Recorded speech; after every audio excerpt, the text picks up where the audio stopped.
Hey, it's Mark and Gonzo here at Dungeon Class. And today I'm really excited, Mark, because we're going to be talking about something that you've been working on for quite a while. And this is an ability for us to scale the game down to be able to play with those that are either new to the game or very, maybe younger audience. Right. And you actually have worked on a player character sheet, which I'm going to be asking you on what we're looking at. So let's get right to it. All right. Right away, I noticed that you put place to put the character's name. Now that's pretty important when you're playing with kids or somebody. I know that's easy, but the class and race. Yep, all I really need. Okay, class and race, that's pretty easy. Yep.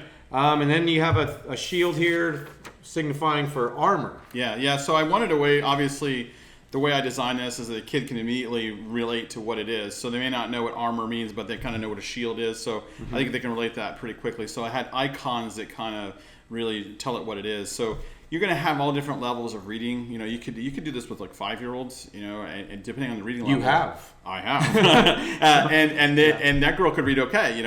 But if you have young kids, they can't read these necessarily, but they can see that this is a shield, so they understand that has something to do with your toughness, more or less. And then heart on here, obviously for health. That makes sense. That makes sense. Yeah. And I think almost every young person has played a video game or something. They all have hit points. They have a number a bar or something that gets down or up. And so one thing I wrestled with was I have on here dying, and I know you and I had talked. You're like, are you sure you want to have dying on there? Yeah, but maybe I'm like, unconscious or but really, one, I'm preparing them to play D&D later, and two, they understand dying okay in the video games. That's true. So they do experience that. Of course, you can't necessarily hit reset, although with 5th edition it seems you can to come back to life. So dying on here, I simplified it with the skull. Yeah. And I just wanted to make it so the death saves are really, really simplified. So you start off your first roll, and that's the one dot in the middle. And then if you miss, it's going towards going closer to no. And if you start to get your death saves, it's going closer to yes or whatever. So that's so you're still using death saves with kids. Yeah, I think so. I want to make it easy for them to bounce back because you really don't want to kill them off in their first game. Or do you? Yeah, they got to learn sometime.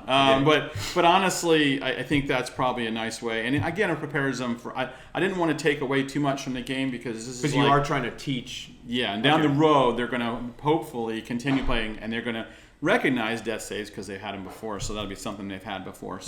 So next, we have the 6 stats, and I really wanted to simplify it a bit. I see that you actually knocked it down to 3 categories. Right. One being power, which you can see on your screen, and I like the fist that you put there. Yeah. And I like that you included some of the skills that involves: acrobatics, athletics, sleight of hand, and stealth. Yeah, that's interesting. So power for us would mean.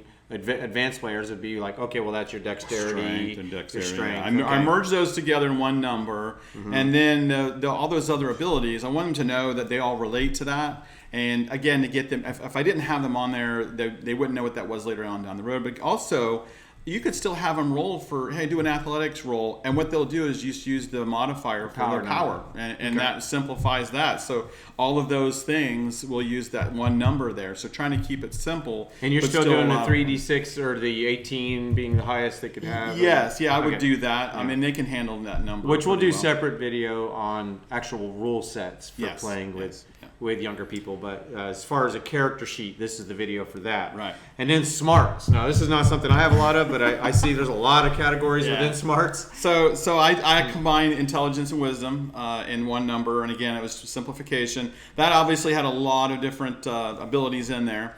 But again, they want to know about animal handling. That's going to take some smarts. They're going to roll and add their modifier. They'll be using that one a lot. From what you say. Animal handling. And we'll get into that in a moment. Yeah. Okay. All right. And the next thing, I kind of wanted to leave charisma in there. And so I'm like, you know what? And what does a kid know about charisma? Yeah.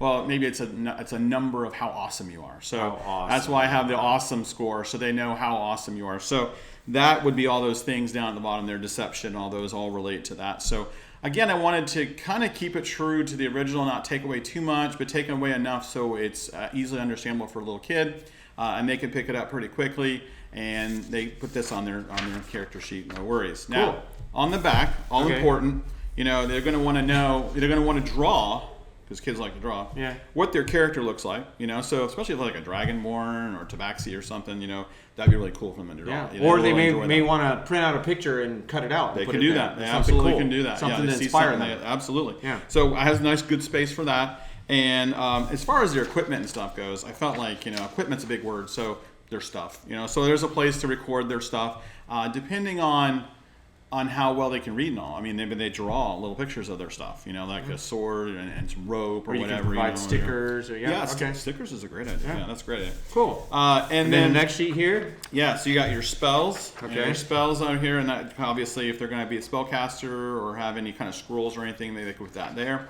And their weapons, any kind of weapons that they use. Obviously, I figured they know what a little Tinkerbell's wand looks like, so that's an icon for spells, and they know what weapons look like, so they can record those. Now, I want to ask you about the other side. You put pet portrait as if every young person playing is going to have some form of pet. So depending on how young they are, the youngest ones in particular, for sure, are going to want to have pets. And that tracks all the way up probably to 10, 11, 12 even. They're going to want to have that pet. Or adult. Or adults, yeah. That, you know what? That's true. Yeah. So they want to have a place for the pet, and so of course they want to draw a picture of their pet, whatever their pet is, and then probably name it and all that kind of stuff.